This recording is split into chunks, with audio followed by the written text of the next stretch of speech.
18 अगस्त 1945 Taiwan का आसमान, एक जापानी विमान हवा में उड़ रहा था। उसमें बैठे थे भारत के सबसे साहसी क्रांतिकारियों में से एक, नेताजी सुभाष चंद्र बोस।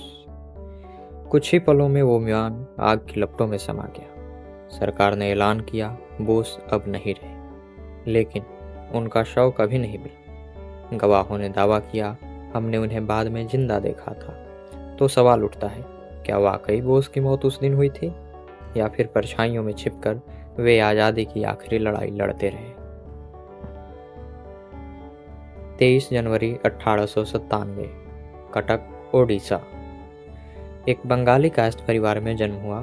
पिता श्री जानकी नाथ बोस ब्रिटिश सरकार के वकील, माँ प्रभावती देवी। 14 भाई बहनों में सुभाष 9वें नंबर पर, लेकिन सोच, जज्बा और हिम्मत सब उनसे अलग। बचपन से ही किताबों, दर्शन और अध्यात्म में गहरी रुचि, और जब कोई गलत कहता, सुभाष चुप नहीं रहते। कलकत्ता के प्रेसिडेंसी कॉलेज में एक अंग्रेज प्रोफेसर ने भारतीय छात्रों को गंदा कहा। सुभाष ने सीधा विरोध किया, नतीजा कॉलेज से निष्कासित। लेकिन यही पल उनके भीतर के क्रांतिकारी की शुरुआत थी। सन 1920, पिता का सपना था बेटा बड़ा अंग्रेज अफसर बने। सुभाष इंग्लैंड पहुंचे, ICS इंडियन सिविल सर्विस परीक्षा पास की। सिर्फ 23 साल की उम्र में शक्ति, पद और आराम उनके सामने था। लेकिन उनके दिल में एक सवाल गूंज रहा था, क्या मैं अपने ही गुलाम देश पर राज करूं? सन 1921 उन्होंने इस्तीफा दे दिया और लिख डाला, अब मेरी जिंदगी का एक ही लक्ष्य है, आज़ादी। यहीं से असली सफर की शुरुआत हुई। भारत लौटकर वो कांग्रेस में शामिल हुए, गांधी से मिले। सम्मान था, लेकिन रास्ता अलग। गांधी कहते, अहिंसा से आज़ादी मिलेगी। सुभाष मानते थे, अंग्रेज तलवार से आए हैं, तलवार से ही जाएंगे। सन 1938 में कांग्रेस अध्यक्ष बने।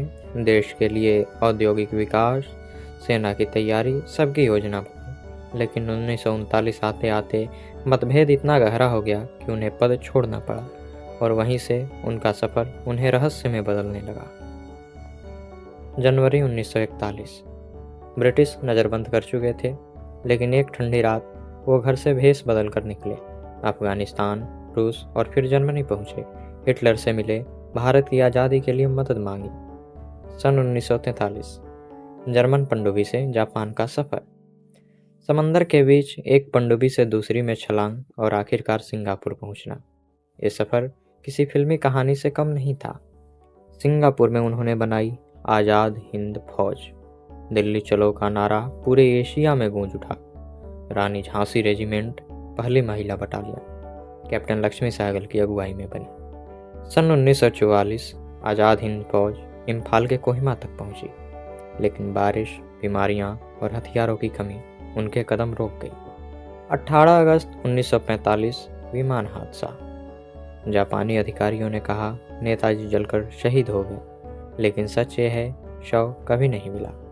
कुछ गवाह कहते हैं वो रूस में देखे गए, कुछ कहते हैं वो गुमनामी बाबा बनकर उत्तर प्रदेश में रहे। 1999 में मुखर्जी आयोग ने साफ लिखा, मृत्यु का कोई ठोस सबूत कभी नहीं मिला। तो क्या वो वाकई उस दिन शहीद हुए थे, या फिर रहस्य की परछाइयों में छिपे रहे?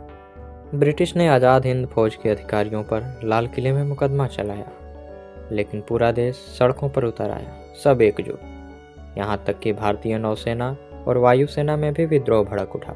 इतिहासकार मानते हैं यही वो असली वजह बनी जिससे अंग्रेज भारत छोड़ने पर मजबूर हुए। तुम मुझे खून दो, मैं तुम्हें आज़ादी दूंगा, ये सिर्फ नारा नहीं था, ये था एक वादा। बोस ने सिखाया, आज़ादी मांग कर नहीं, लड़कर मिलती है। आज भी उनका नाम सुनते ही रगों में जोश दौड़ जाता है। तो क्या बोस का अंत वाकई 1945 में हुआ था, या फिर वो परछाइयों में छिपकर अंत तक आज़ादी की लड़ाई लड़ते रहे? सच शायद कभी सामने ना आए, लेकिन उनका सपना, उनकी विरासत हमेशा जिंदा रहेगी। जय हिंद।